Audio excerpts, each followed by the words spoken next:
Ça fait longtemps qu'on s'était pas parlé comme ça, tête à tête, sans livre. Yo les boys et les girls, c'est Ashibal pour une vidéo qui n'est pas une lecture, parce que bon, on a assez, là, on a lu toutes mes Shiba, on va lire les 2 livres amérindiens fin octobre, début novembre, peut-être même moitié novembre. Donc, pour les 3 prochaines vidéos, sachez que aujourd'hui, c'est l'épisode 7 de la série Pourquoi. La semaine prochaine, l'épisode 4 de la série Retour en enfance et après un autre top 10 mystère. Donc, pour aujourd'hui, je vais vous parler de quelque chose que j'ai pensé juste hier et que je trouve qui est une idée excellente. Mes expériences médicales et esthétiques, plus que singulières. En même temps, ce que je viens de dire, vous l'avez vu sur le titre. Et je vais vous expliquer c'est quoi cette miniature, surtout sachant que cette image date il y a à peu près 5 ans. Mais avant, sachez qu'il y a un nouveau film 5 étoiles et un autre truc que j'ai jamais dit avant, une nouvelle série dans mon top 10, en fait, même mieux que dans mon top 10, en top 1. Ça a dépassé Kaamelott, oui, c'est un miracle. Donc pour ce film, c'est un film de réalisateur qui s'appelle Zhang Yimou, il est sorti ça en 1991. C'est Épouse des concubines, ou en anglais Raise the Red Lantern. C'est un film assez historique qui parle d'une femme qui devient la 4e concubine d'un maître chinois, et qui doit s'habituer à la vie de concubine, mais qui a beaucoup de problèmes avec les autres concubines. Et le fait de ne pas mettre l'accent sur le mec et de mettre vraiment l'accent sur les disputes entre les concubines et le personnel, c'est vraiment une vision très intéressante. Et en plus, on a une esthétique absolument formidable. L'esthétique, c'est magnifique. Ça a plus de 20 ans, mais ça n'a pas vieilli d'une seule ride. C'est incroyable. Vraiment, 34e. Et grâce à ce film-là, j'ai maintenant officiellement un top 50. Donc, si vous voulez le regarder, c'est sur les 2 box, bien sûr. Mais aussi, déjà, hier, j'ai vu Joker 2. Il est beaucoup trop sous-coté. Mais c'est pas ça que je voulais dire. Le deuxième, c'est une série qui est devenue ma série préférée. Je vous l'avais promis. Vous vous rappelez, dans mon top 10 des séries, en 4e, il y avait La Casa des Papel version coréenne. Et bien, je vous ai promis que j'allais regarder La Casa des Papel. Et maintenant, c'est fait. Dernièrement, il y a même à peine de 3 jours, j'ai terminé La Casa des Papel, la version originale. Et c'est absolument légendaire. Et franchement, Kaamelott, ça reste une série absolument formidable, dont je ne renie aucunement les qualités.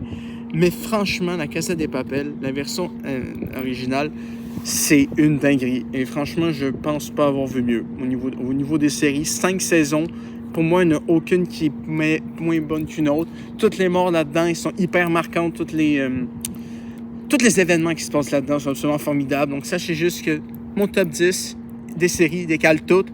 Casa des Papel version originale est top 1 et tout le reste décale.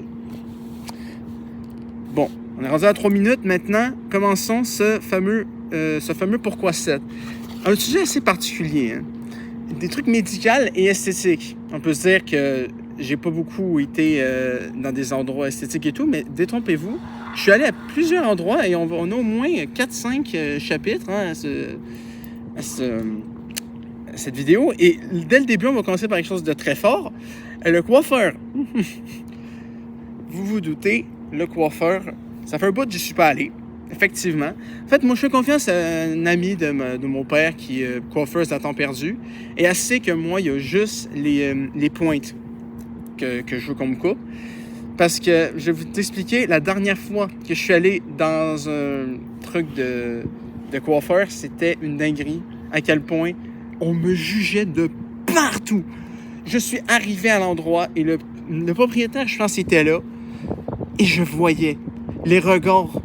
Le regard du gars, tu t'occupes mal de tes cheveux. Mais, je sais pas. Je sais pas si je devrais le dire, parce que ce mec-là, depuis, il est plus là. Il est mort. Fait que je sais pas si je dois juger quelqu'un qui est plus là, mais... Ce mec, les coiffeuses, tout le monde avait un regard méfiant. Tout le monde savait qu'avec mes cheveux, parce qu'il était peut-être pas autant, mais presque aussi long, il savait pertinemment qu'il allait en chier. Et vraiment, les regards accusateurs, le jugement que j'ai eu de mon coiffeur, ça m'a tellement démotivé à y aller qu'à part chez Jenny, qui est l'amie de mon père qui coupe les cheveux, je suis jamais allé à un autre coiffeur. Et à chaque fois qu'on me parle d'aller chez le coiffeur, moi, je pense juste que les coiffeurs, je dirais pas que c'est mes pires ennemis. C'est plutôt l'inverse. Je suis le pire ennemi des coiffeurs. Parce que regarde mes cheveux. Comment c'est un bordel. Nettoyer ça, couper ça, Démêler ça, c'est une galère de chez galère. Je peux comprendre pourquoi il rageait, mais en vrai, il aurait pu le dire d'une meilleure manière, tout simplement. Second, ça va être très court, c'est les tatous. Hein, je pense qu'on commence à savoir que j'en ai beaucoup. Et très franchement, il n'y a pas grand-chose à dire. Hein. Le mec avec qui je vais, Eric, c'est une crème. Ce mec est incroyable. Et je ne me ferai jamais faire des tatouages autres que par ce mec. Donc, ça veut dire, si il part en retraite, j'arrête de me faire tatouer. Et franchement, pour l'instant, je pense qu'avec tout ce que j'ai, j'en ai assez pour toujours. Donc, la seule chose que je pourrais dire, c'est que la première fois, j'ai juste fait une seule chose. Et c'est une chose minuscule, hein. À comparer de toutes les autres, où il y a une fois, je me suis fait toute ma Rosalina, tout mon Persona 5, ou même mon BTS et mon truc de Smash. Et, en fait, c'est ça, c'est mon tatouage de BTS. De BTS, putain de merde, de Fairy Tail. Mon tatouage de Fairy Tail. Je m'ai fait les contours uniquement la première fois et j'ai feinte. Vraiment, je suis tombé. Je me sentais pas bien. Hein, littéralement, j'aurais pu te sortir une Spider-Man en mode I don't feel so good. Je suis vraiment tombé comme un con alors qu'il avait juste fait le contour. Il avait même pas fait tout, là. Et la prochaine fois d'après, j'invente de la langue française, mais la prochaine fois d'après, il a rempli ça, il a fait tout ça et j'ai fait ça parfaitement sans feinte. Et toutes les autres après. Il y a juste cette fois-ci où je me suis niqué, je suis tombé à la renverse. Si vous voulez savoir le terme scientifique, ça s'appelle un choc vagal. C'est un surplus de stress relâché. Genre, tu le relâches one shot et ça fait quoi? Ben, ça te fait feinte. Ça te fait bruh.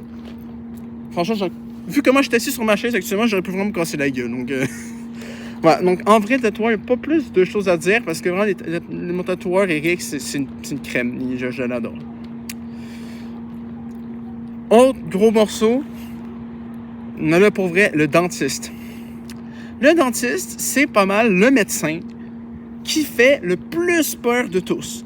Pourquoi? Parce qu'il joue dans ta gueule. Littéralement, il joue dans ta gueule. Tu peux rien dire.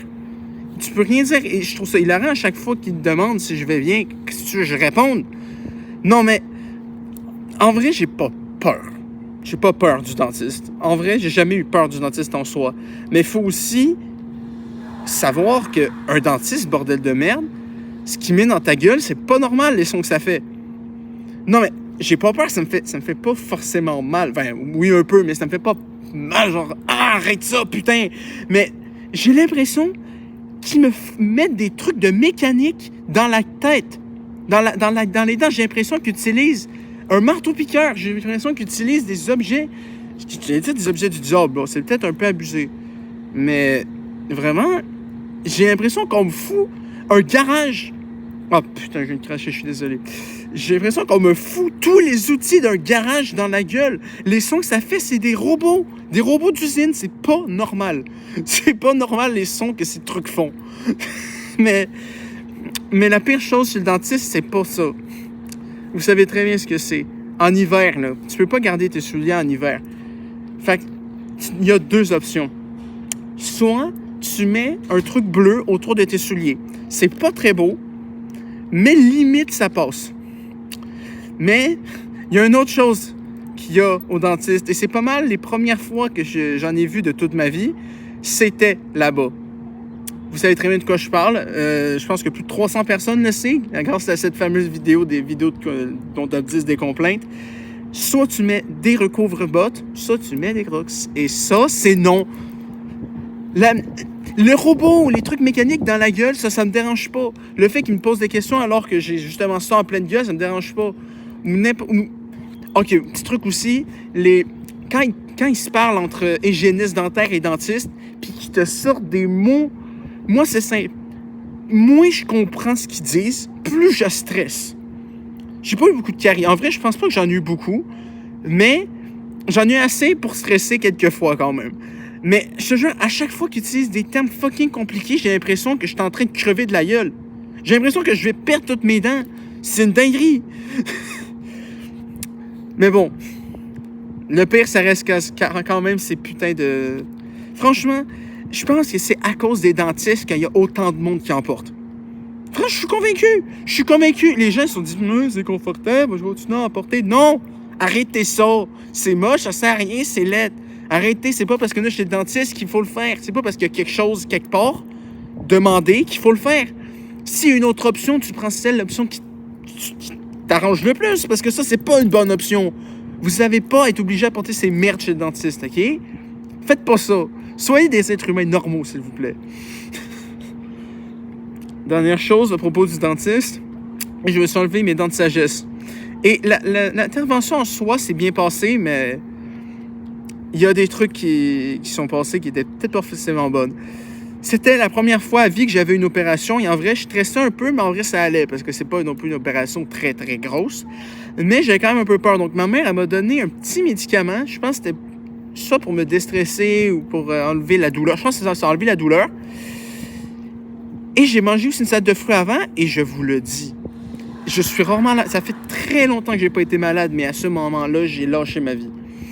Dès qu'ils ont fini l'opération, qui s'est très bien passé, toutes mes dents, j'ai enlevé et tout, je t'ai déglutiné tout ma salade de fruits. C'est une dinguerie. Ils sont pas allés profond, là. Ils sont allés là, ici, là, tout là, là. Ils sont juste allés dans le fond de ma gueule. Au fond, ils sont pas allés très loin. Mais juste le fait qu'on m'aille joué dans la gueule après que j'aille manger une salade de fruits, mon corps a dû dire « Hell no! » Puis ça a tout dégagé. Ça a tout dégagé. C'était une sauvagerie. Ils ont jamais vu ça. Ils n'ont jamais vu ça. J'étais le cas exceptionnel. J'étais une tornade de dégueulage. J'espère que vous ne mangez pas en regardant ça. Sinon, c'est vous qui vont dégueuler. Mais bref. Ouais, c'était pas forcément très le fun. Mais en général, ça s'est bien passé. C'est juste la fin qui a été un peu en dents de scie, si je puis me permettre. Suite à cela, là aussi, c'est petit un peu comme le tatoueur. C'est mon médecin de famille. J'en parle parce que c'est quelque chose que j'ai galéré à avoir. Genre, j'avais un médecin de famille à 6 ans. Et là, j'y allais quasiment pas. Fait que il a give up. Et là, de 12 à 17 ans, j'avais pas de médecin de famille. Mais on en a trouvé un. Et la seule chose que j'ai à dire sur elle, c'est que c'est le seul être humain, à part ma famille, qui a vu, qui a vu ma saucisse, quoi. C'est juste ça. J'avais juste ça à dire. Il y a des gens que je connais mieux qui l'ont jamais vu. C'est quand même une dinguerie. Et ils la verront pas, hein. Non. Même vous, techniquement, vous l'avez presque vu avec ma dernière photo du NNN. Mais bon. Et voilà. Elle a même touché, hein. Voilà. Mais c'est des trucs qui arrivent. Il faut examiner partout. Et voilà, ma graine, elle va bien. Ne vous inquiétez pas, ma graine, elle va super bien. Je lui fais faire de l'exercice de temps à autre pour qu'elle se stimule un peu. Mais voilà, tout va bien. Médecin de famille, j'étais très bonne. Voilà, tranquille. Il reste deux petites choses à propos de cette vidéo. Déjà, il y a un truc qui est arrivé à mon pied gauche, je crois. J'avais un ongle incarné. C'est ça. Une vidéo hyper... il faut regarder cette vidéo en mangeant. Hein. Ça, c'est impératif. En gros, j'avais un incarné et mon rendez-vous chez le podologue, un métier que je pourrais clairement faire si je le voulais, était très lointain. Fait que les conseils qu'on m'avait donnés, c'est quelque chose d'absolument hilarant. C'est faire une bassine complète d'eau bouillante salée. Donc, 3 fois par jour, pendant 15-20 minutes, je me foutais le pied gauche dans une bassine brûlante. Ça niquait, ça. Franchement, j'ai l'impression de plonger mon pied sur la vapeur d'un volcan. C'est une dinguerie. Et franchement, mais j'aimais ça. Je sais que c'est peut-être un peu sadomaso, mais en vrai, j'aimais ça. Je mettais mon pied dedans, je bougeais un peu pour que le sable aille dessus. Le sel, c'était pour désinfecter le truc. Mais c'est juste... C'est pas que j'ai pas aimé ça, c'est juste que j'ai trouvé ça assez étrange et surtout très, très, très singulier.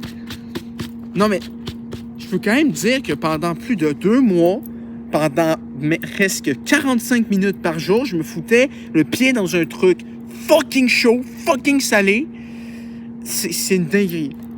J'ai pas d'image d'archive, hein, mais m'a dire que je pouvais pas beaucoup bouger à ces moments-là. Soit je regardais un film, soit je regardais une série, une vidéo YouTube, ou qui sait.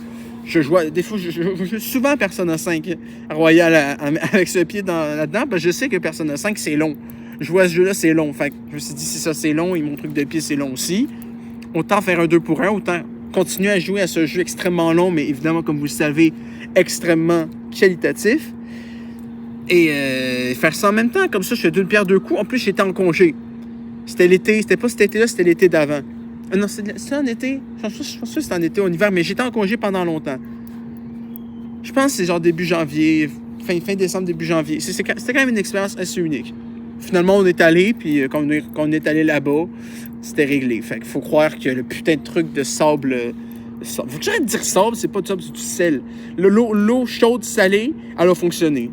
Aussi étrange la technique se puisse paraître, ça a fonctionné. Tant mieux, le miracle a joué. Soyons heureux. Pour finir, on s'en va sur quelque chose que les adolescents ont tous, des boutons. Et donc, pour ça, je suis allé à quelque part et j'ai fait quelque chose. Et ça, c'est la miniature. Vous allez la comprendre, cette miniature. Je suis allé très souvent, au moins, je dirais une bonne dizaine de fois, chez l'esthéticienne. Et là, vous dites, l'esthéticienne, c'est quelque chose d'agréable. Parce que l'esthétique, c'est pas douloureux, hein? C'est pour que tu sois plus beau. Et techniquement, ça a fonctionné. Regarde, j'ai plus de boutons en pleine gueule. Et franchement, même avec des boutons, j'étais beau, hein, mais là, je suis encore plus. Mais littéralement, je pense que c'est pour ça. C'est pour les esthéticiennes que l'expression « il faut souffrir pour être beau » existe. Mais avant de parler plus profondément d'esthéticienne, il faut que je parle de ce fameux masque. C'est quoi ce masque? Ça s'appelle un masque de luminothérapie. C'est quoi cette singerie? C'est un masque qui fait de la lumière et tu dois le mettre pendant 15-20 minutes, comme on vient, là, tu dois mettre ça en pleine gueule pendant 10-15 minutes. Ça fait des successions de lumière, hein? Je pense à mauve, violet, bleu, il y a à peu près toutes les couleurs. Et ça défile sur ta gueule, et ça, ces lumières-là, hein, c'est une thérapie, une luminothérapie, c'est censé arrêter la croissance des boutons. Et j'ai envoyé ça sur Facebook, hein, et cette photo-là date d'au moins 5 ans. Ça fait 5 ans que j'ai mis cette dinguerie, et je vous le dis, c'est pas comme le truc avec l'eau chaude. Hein. L'eau chaude, ça a fonctionné très bien, tellement que quand on est allé là-bas voir la madame, la podologue, ça ne servait quasiment à rien. Tellement j'avais plus rien sur le pied. Mais là, la luminothérapie, ça a fonctionné. Il n'y a rien qui a fonctionné là-dedans. C'est une dinguerie. J'avais juste l'air soit d'un hockeyeur, soit d'un psycho, ou d'un mec qui fait du théâtre, mais j'avais pas l'air de quelqu'un en train de se guérir de ses boutons. J'avais l'air d'un con. Et vous avez bien vu sa miniature. J'avais vraiment l'air d'un débile mental. Mais ça, au moins, ça faisait pas mal. Parce que l'esthéticienne, c'est une singerie. Le début, on te fait croire au début que c'est quelque chose de relaxant. Tu sais, les fameuses musiques quand t'écris 3 hours of relaxing music to sleep or study, là. Ben, c'était ces musiques-là, des musiques genre un peu de yoga. J'ai entendu des musiques similaires quand j'ai fait du yoga. Et c'est hyper relaxant. J'ai rien à dire là-dessus. Et rien à dire aussi sur le début et la fin du truc. Le début, elle te met plein de crème sur le visage, elle te masse un peu les épaules. Pareil pour la fin, elle te met un masque végétal, je crois, ou en tout cas une crème qui détend la peau. La crème détend la peau, c'est au début. Mais à la fin, elle fait quelque chose, puis elle te laisse un peu te reposer. Et même des fois, je m'endormais. Mais le milieu, c'est un calvaire! Je vous jure, j'ai jamais autant souffert. C'est peut-être un peu abusé. Hein. Littéralement, hier, je me suis pété le doigt sur une porte, ça a fait mal pendant 5 heures. Mais j'ai moins eu mal en me faisant tatouer qu'en allant chez l'esthéticienne. C'est pas normal. Le putain de tatoueur, il te troue la peau. Il te fout de l'encre dans la peau. C'est censé faire mal, et ça fait mal. Mais à comparer de l'esthéticienne, c'est tellement relaxant. Et pourtant, lui, on parle de tout et n'importe quoi. Je parle tout le temps quand je vais chez le tatoueur, et la musique, c'est du rock, souvent. Alors que là-bas, c'est de la musique relaxante, mais c'est pas relaxant. Pendant que tu te fais péter les boutons, j'ai l'impression de vivre l'enfer. Bon, plus j'y allais, moins ça faisait mal, parce que moins j'avais de boutons et moins ils étaient placés à des endroits bizarres. Et franchement, autant sur le menton et sur le front, ça allait. C'était quand même pas si mal. Mais je vous jure, sur les joues, proche des lèvres, est proche des yeux. C'est une dinguerie à quel point ces douleurs, c'est horrible. Je convulsais comme pas possible. Je vous souhaite de jamais vivre ça. Enfin, jamais. Techniquement, si ça peut aider à vous décomplexer, si vous êtes complexé avec vos boutons, l'esthéticienne, c'est une bonne manière d'y remédier, franchement. Mais il faut que vous supportiez la douleur. Il faut qu'il y ait un petit côté de vous qui se dise, il faut souffrir pour être beau. Si je veux être beau, il faut que je galère. Et si vous êtes résistant à la douleur de se faire péter des boutons pendant au moins une bonne demi-heure, une bonne demi-heure qu'on dirait une demi-journée, ben franchement, je vous le recommande si vous voulez être décomplexé. Moi, c'était pas parce que j'étais complexé, c'est juste que je savais que j'étais un beau gosse, mais je voulais l'être encore plus. Et soyez francs, ça a fonctionné. Osez me dire que je suis moche maintenant.